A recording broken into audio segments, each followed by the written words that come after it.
Programa não recomendado para menores de 10 anos.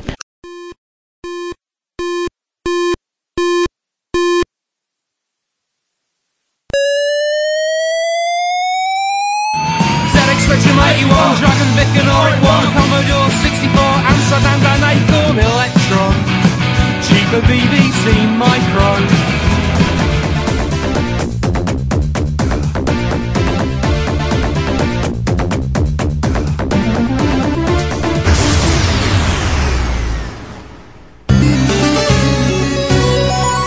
Retrocomputaria, porque velho é o seu PC.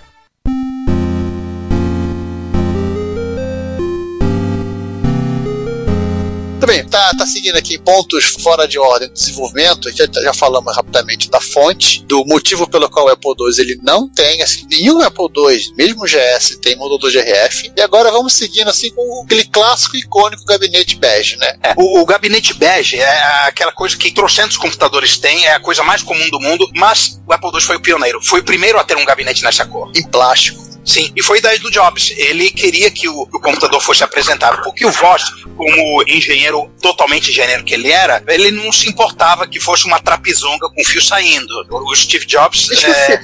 Desde que com o fio saindo já se funcionando, tava bom. Isso. O Jobs, como marqueteiro que era, ele sabia que o computador tinha que parecer apresentável para ser melhor do que a concorrência. Tinha que ser um produto, né? E tinha outro detalhe, a concorrência era muito grande. Tava todo mundo fervilhando de lançar SB6, de lançar computadores. Mas tudo caixotinho, né? É uma concorrência grande, mas feia. É uma concorrência grande, mas feia, e é uma concorrência grande, mas que vendia para eles próprios, para a comunidade hacker. Talvez a grande sacada do Jobs, nesse caso do gabinete, que aliás foi criação do desejo industrial Jerry Manock, foi que justamente esse gabinete passou a diferenciar o Apple II de todo o ecossistema de computadores que estavam surgindo em torno ali do Vale do Silício, surgindo na Califórnia. Só que vou complementar duas coisas aqui. A primeira é que o Jerry Manock, ele trabalhava na HP também. É de novo o network. E a segunda coisa... Oi, Ricardo. Oi. Já que você chegou, você pode falar do Retrobrite agora, já que o Steve Jobs, visionário, criou o Retrobrite também. Na verdade, o Steve Jobs, visionário, ele criou o gabinete que necessitava de Retrobrite.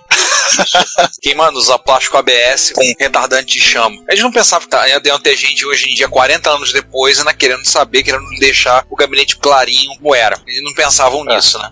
Mas comparado ao que faziam na época, era um caixote de metal pintado de cinza ou preto com luzinhas. Ou o gabinete de madeira, né? Com todo respeito a quem gosta, aquele gabinete de madeira escroto do Apple I, né? Que fizeram. Não, aquilo não é sequer um gabinete, né? Aquilo era um... Que algum cliente fez. Pois é. Mas tinha o do Sol 20, que nós já falamos, que tinha aquele lateral de madeira bonita, parecendo, sei lá, um órgão de igreja. Então esses receivers de som vintage, né? Lateral de madeira, tudo. Mas você ia falar alguma coisa. Esqueci.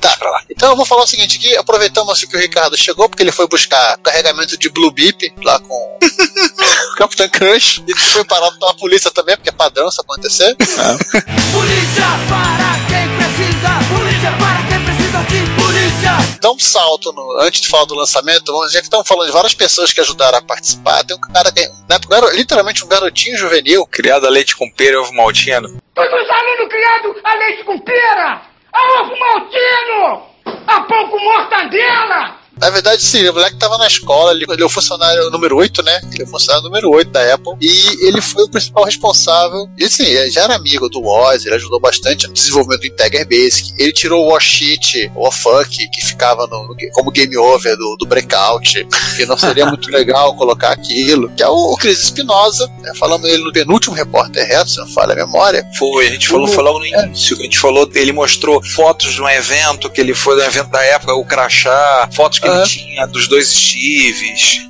Do evento que nós vamos falar. Porque aliás é o seguinte, qual carinha, hein, César? O carinha do Canocat, falhou o nome agora aqui. O Jeff Haskin. Jeff Haskin, ele foi contratado. Ele trabalhava numa editora, não lembro agora a editora, acho que é na Osborne ou na McGraw, tanto faz. Ele foi contratado para ajudar a fazer documentação, mas assim, poxa, eu tô chegando agora, não tô conhecendo nada. Esse molequinho aqui de 16 anos sabe mais que eu. Ô moleque, vem cá, você vai fazer o manual do Apple II. É isso aí, tia, você vai fazer o manual do Apple II. outros. E tem a história do Espinosa, né? Ele foi lá, ele começou a fazer o manual, meio como um trabalho de hobby. Ele tinha acabado de sair do high school, estava entrando no college. Ele era calouro lá no dormitório de Berkeley, só que ele não conseguiu acabar o manual antes do período letivo. Então, no período letivo você não pode ficar no dormitório, né? Ele acabou literalmente dormindo em banco de praça e aproveitando o dormitório de visita do campus para terminar o livro. E trabalhando 18 horas por dia para fechar. Sim, e no final ele pegou uma máquina de escrever emprestada da faculdade para datilografar o livro. Que é o Apple Vivendo com o que tinha na mochila. Sim. Oi? Eu entendi o que tinha mochila. Ele vivendo só com o que tinha na mochila. É verdade. Ou seja, verdade. 4 pacotes de Mirabel. Na época tinha Mirabel. Até lá. Saudades Mirabel.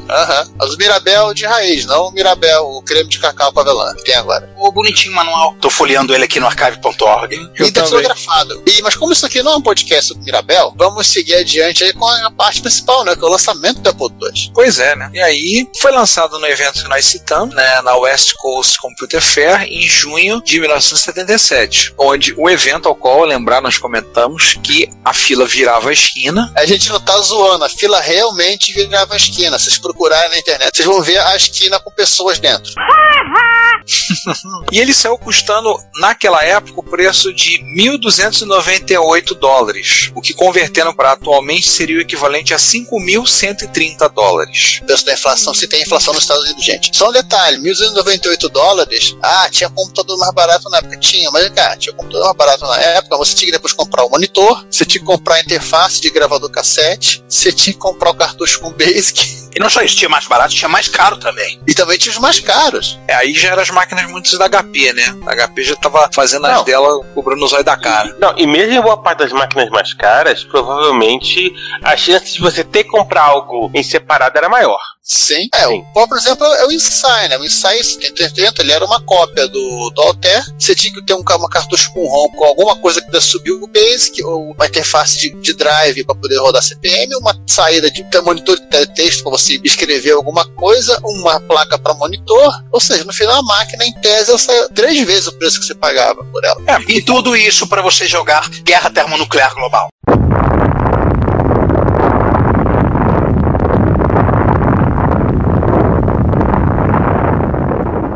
Sim. Não, e convenhamos, o Apple II, ele é uma máquina pelo preço, tudo, e como máquina, é uma máquina muito mais atraente, muito mais interessante do que, com todo respeito a quem gosta, os nossos ouvintes que tem o seu Insight 8080 em casa, desculpa, é um negócio esquisito o Insight. O Apple II é uma máquina simpática, isso, e hoje em dia, passados 40 anos, na época, então é uma máquina muito legal, já vinha tudo junto, era muito mais simples, assim, quando eu até falo em sala de aula, comento alguma coisa, fala dos Steves, tudo, aí eu falo, esse é o Wozniak, e aí todo o projeto da Apple eu tenho que explicar às vezes, porque meus alunos acham que a Apple só existiu depois do iPhone, né, que ela surgiu para vender iPhone. Sim, quase isso, né? Aliás, eu ouvi uma hoje de um aluno que eu falei, comecei a usar a internet no longínquo 93. Pô, eu não tava nem no saco do meu pai. Eu ouvi essa, assim, de vontade que eu tive foi virar pra ele dizer, devia ter continuado por lá. Oh, yeah. Coitado do aluno. Eu tenho bons motivos pra falar isso daquele aluno. Eu já fui meu aluno ano passado.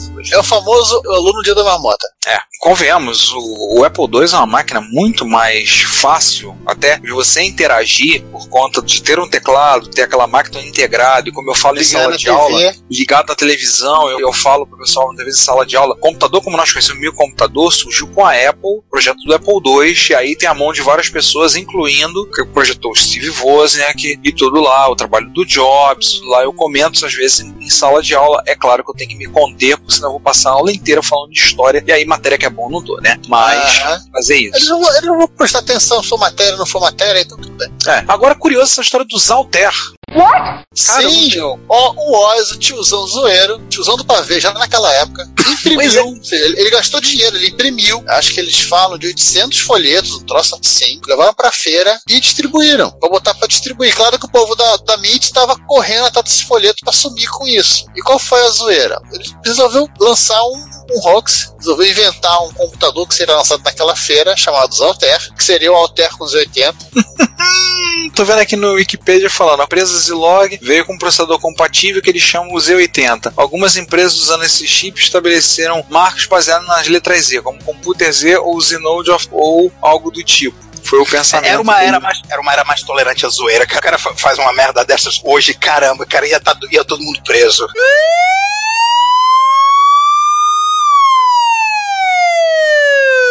Não, tem pior. Se vocês acharem, e tem essa foto, essa brochura na internet, nas internet da vida, o próprio link da Wikipedia, se vocês forem olhar as primeiras palavras, abaixo do From Altair, to usar Altair, ele fala Predictable Refinement of Computer, são as iniciais de Processor Technology, empresa que fazia o Sol 20.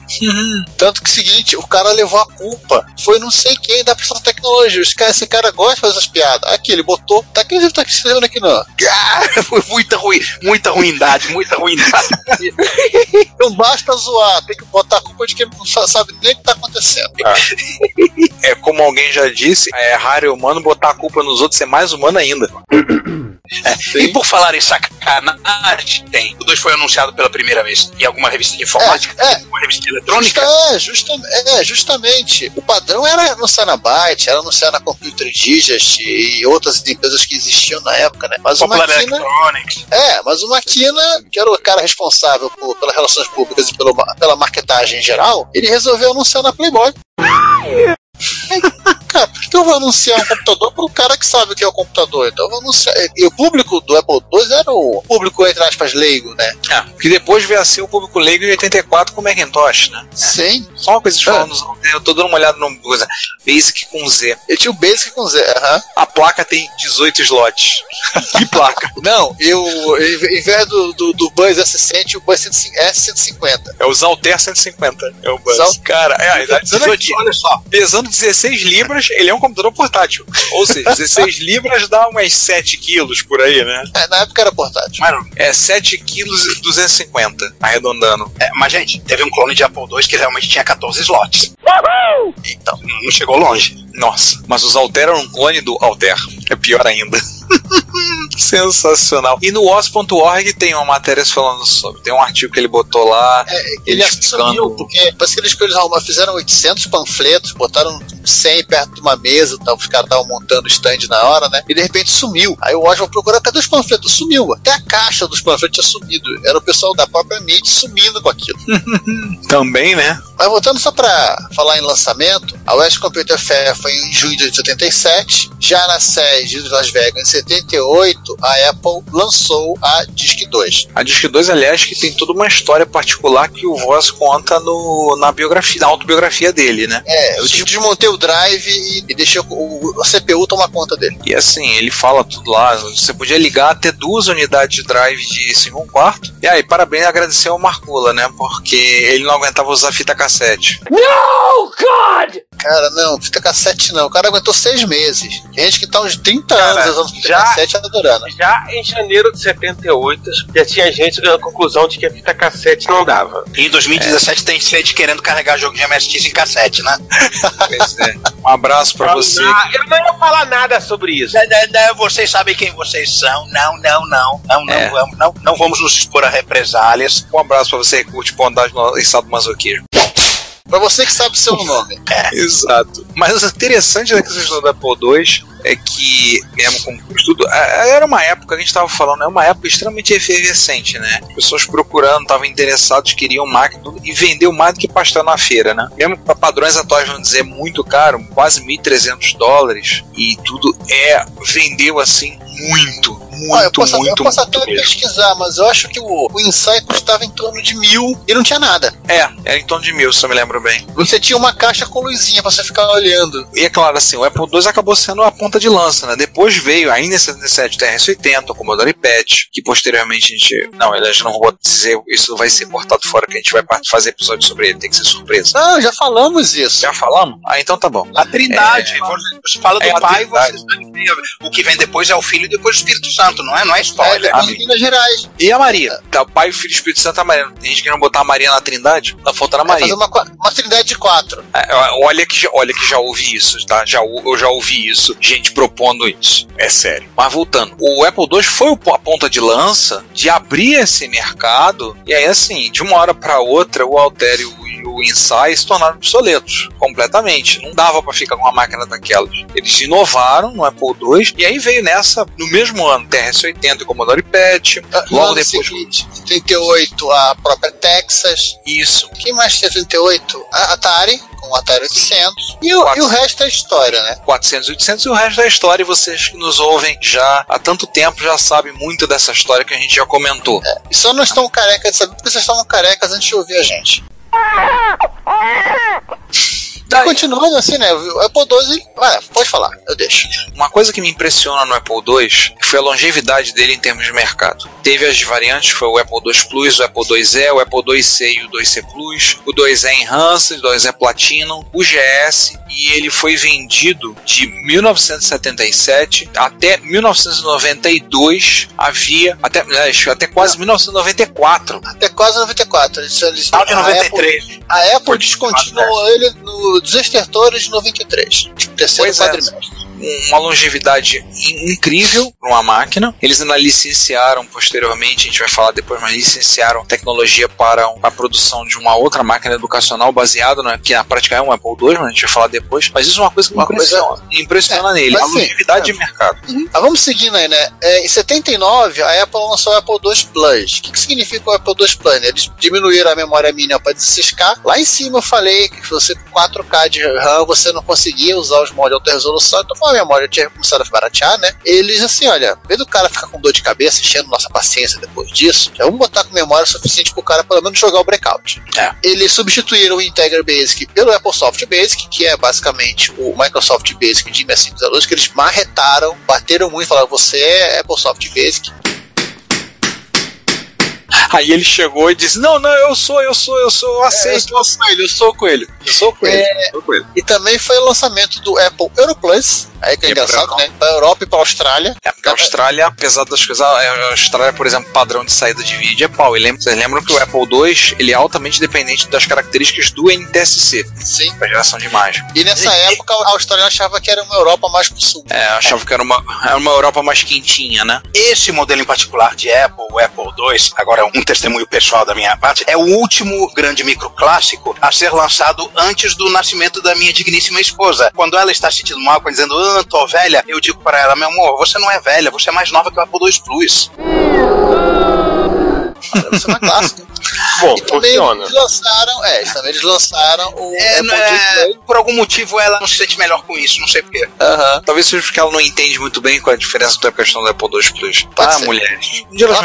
Ela pode ver o episódio para depois entender. Mas voltando ainda no II Plus, a Apple também lançou o J Plus, que é o mesmo Apple do mercado norte-americano, só que com um teclado com suporte a katakana, ou katakana, depende de que região do Japão você vive. Para vender no Japão, né? Porque no Japão é NTSC, então esse problema não havia, mas ele tinha que se acrescentar o suporte ao katakana. O kanji seria inviável na especificação de rádio da época.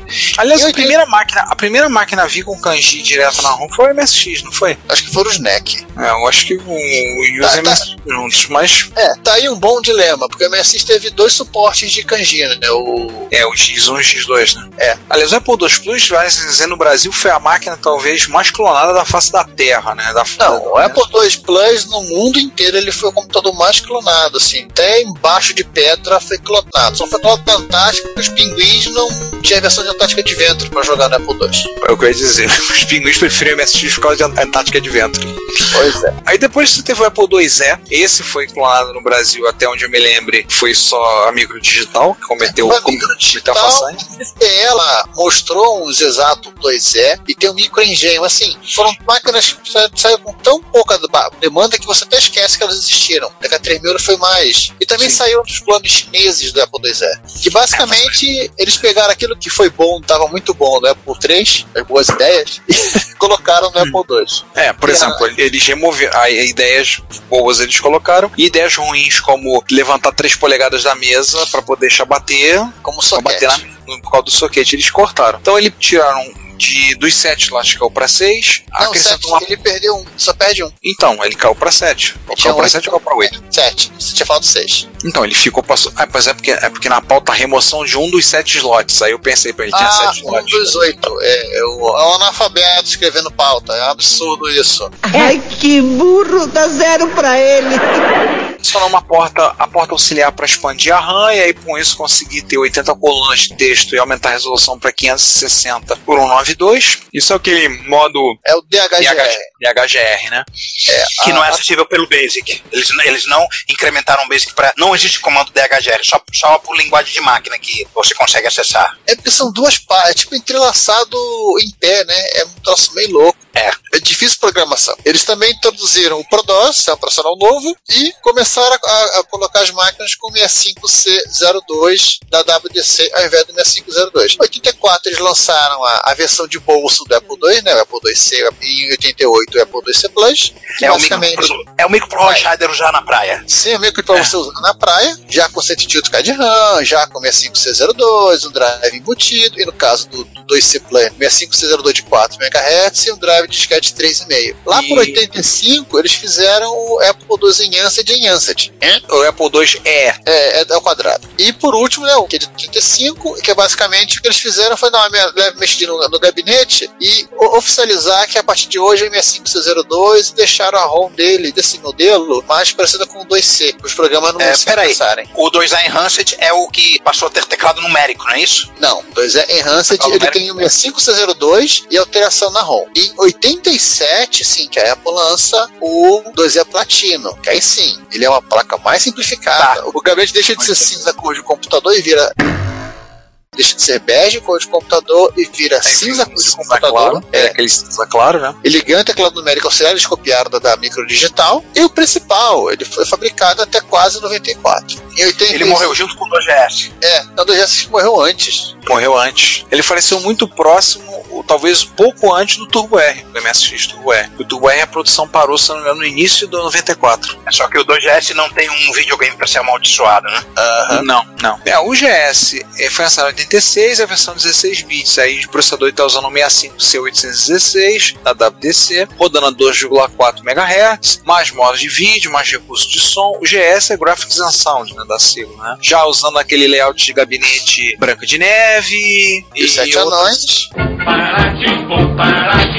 Os 7 anões eram as coisas que você tinha que botar junto, né? Tipo o drive, coisa do tipo. E o principal e você também tinha uma versão que você botava no gabinete de Apple II, mas eu acho muito desagradável. E claro, o principal, no 2GS ele tinha um circuito integrado que fazia todo o papel de Apple II. Ou seja, ele tinha um Apple II padrão emulado. Apple II na chip. Apple II na chip. Tanto que a Apple usou esse mesmo chip, uma versão desse chip, para fazer a Apple II Card, que era uma placa para você usar nos Macintosh LC, que era uma placa de upgrade, transformava seu Macintosh LC no Apple IIe. Pois é. Esse chip não seria tipo um MSX Engine? É tipo. Não é minha ideia. É pior, é o Apple inteiro. Só tem que plugar memória e ROM na máquina. Ou seja, ele é mais engine que o MSX Engine. E, gente, ainda teve computador compatível com o Apple II lançado em 1996. Foi aqueles computadores educacionais que saíram, né? Esse, no caso, a gente até comentou há um tempo atrás no Tiger. O Tiger Learning Computer. Exatamente. Que é uma espécie de notebook da Barbie, ao qual vamos deixar apenas o vídeo aí pro pessoal se divertir, que o cara vai ser muito mais didático que nós, explicando sobre o Tiger e sobre o legado do Tiger. E falando de legado, né? E falando de legado, o Apple II foi o primeiro computador pessoal concebido e focado para chegar para acesso para a pessoa comum. Homer Simpson. Nem tanto. Mas esse é o americano típico, né? Mas não pro cara que já conhece. Querem Homer Simpson de um público minimamente familiarizado com computadores. Bom, tá. Pra Lisa Simpson. Pra Lisa Simpson. Eles fizeram a primeira máquina. Aliás, é o foco da Apple desde então, né? Focar nesse mercado. Né? Atingir as pessoas com acesso mais comum. Convenhamos, olhar pra um Altair, pra um Insight 8080, ver os LEDzinhos piscando, é legal pra quem gosta, pra quem é iniciado. Agora, quando você vê máquina com teclado e monitor, tudo faz uma diferença absurda. Era o primeiro computador que você podia colocar na sala e a mamãe não fazer cara feia.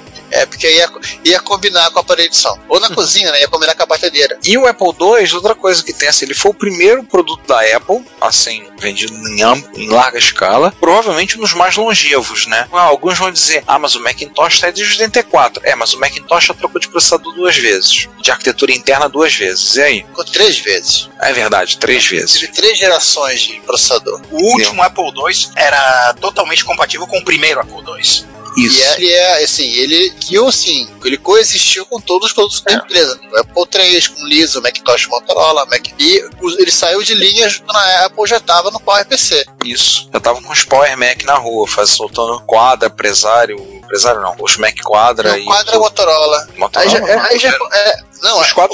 Os Quadras já eram PowerPC. Não, Power Mac. Com certeza, o Power Mac já era uma... É porque é o seguinte, os próprios nomes na época acabam sendo meio confusos. Quadra, com certeza, é Motorola. Lembre-se daquela época que pra você comprar um todo da Apple, você tinha que preencher um formulário gigantesco, você seguir um organograma pra saber qual era exatamente o modelo que você deveria comprar. Sim. Por conta da expansibilidade, convenhamos, ele vinha com 8 slots. Veio aí, criou-se um mercado em torno de periféricos, e aí, periférico pra caramba, pipocou por aí. Tudo que vocês possam imaginar.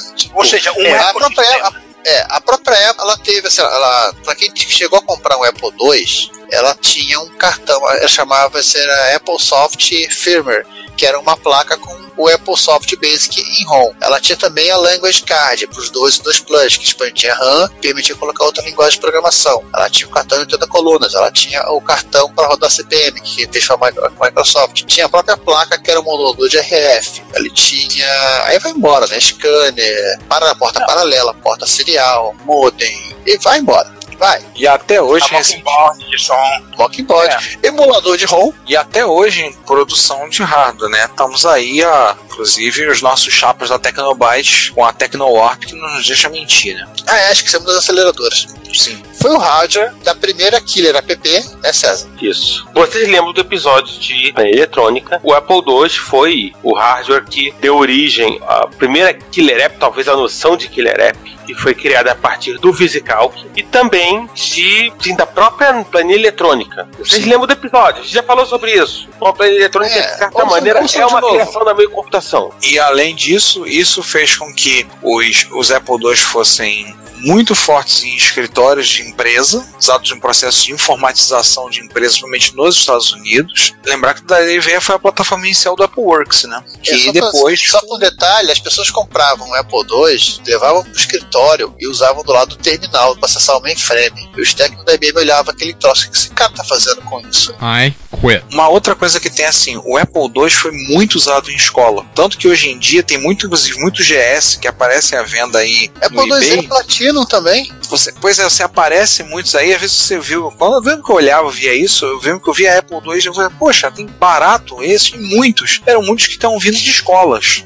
E assim, por conta de usado em informatização de escolas, teve muito software educacional para eles, muito. Software educacional pra caramba. Você já começou a falar do Apple Works, só lembrar que o Apple Works, que em 2007, ele era fornecido junto com as máquinas da Apple. Aí, no caso, já nos Macs, né? Já nos Macs. Foi uma aplicação que ela migrou do Apple II, foi pro GS e também foi pros Macs. E ficou no Mac PowerPC, até no Mac Intel, se eu falei, mano.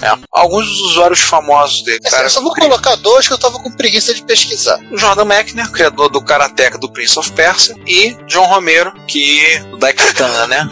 Vamos lembrar ele pelas coisas ruins. Aliás, foi o John Romero ou o John Carmack esses dias que apareceu falando, tava todo contente que comprou na Craigslist 2 Apple II. O John Romero. Vira e mexe, ele tá indo em algum lugar, ele abre lá, vai no Craigslist, achou e compra. Ele tá no modo André. Ou então no modo de alguns amigos nossos, naquela época eu tinha titica na cabeça e comprava tudo que aparecia na minha frente. Por aí. Juan? O Juan perdeu até a fala.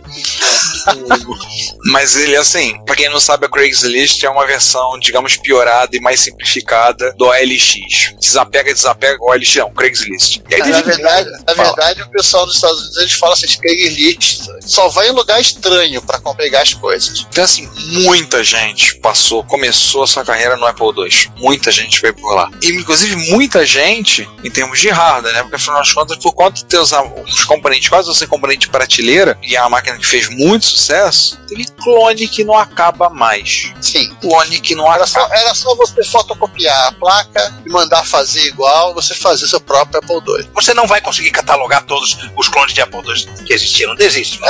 Nem o World Computers conseguiu. Eles desistiram. Eles criaram um tópico chamado Apple Clones. Resolveram o problema assim. Pior que isso, só clone de Spectrum na Rússia.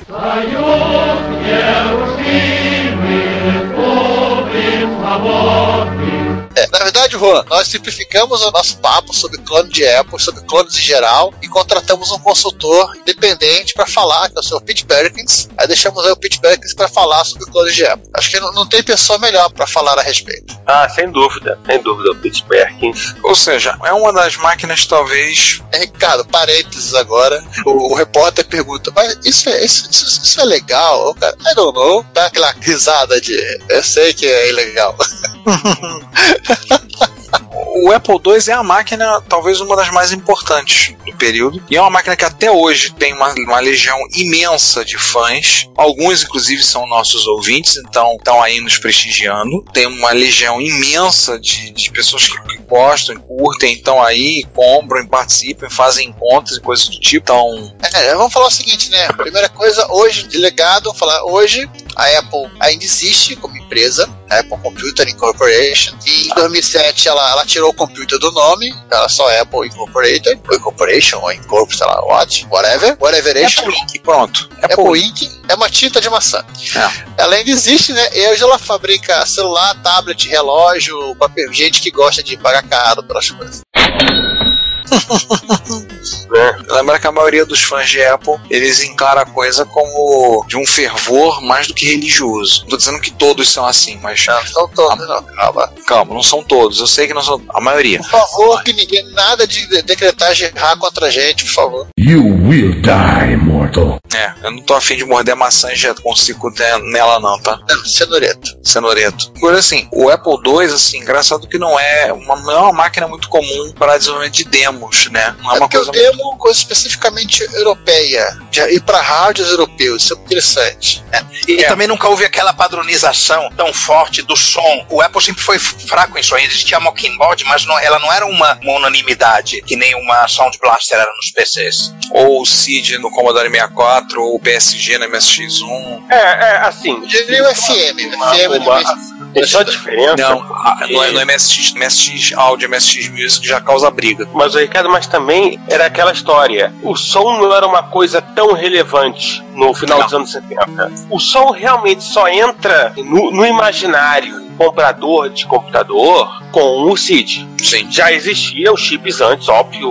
A gente primeiro queria gráfico, depois que a gente conseguiu o gráfico, a gente pediu som. O PSC e tal, mas na prática, só o CID que trouxe pro comprador de computador a necessidade que o som também era uma coisa importante. Não adianta simplesmente ter o gráfico.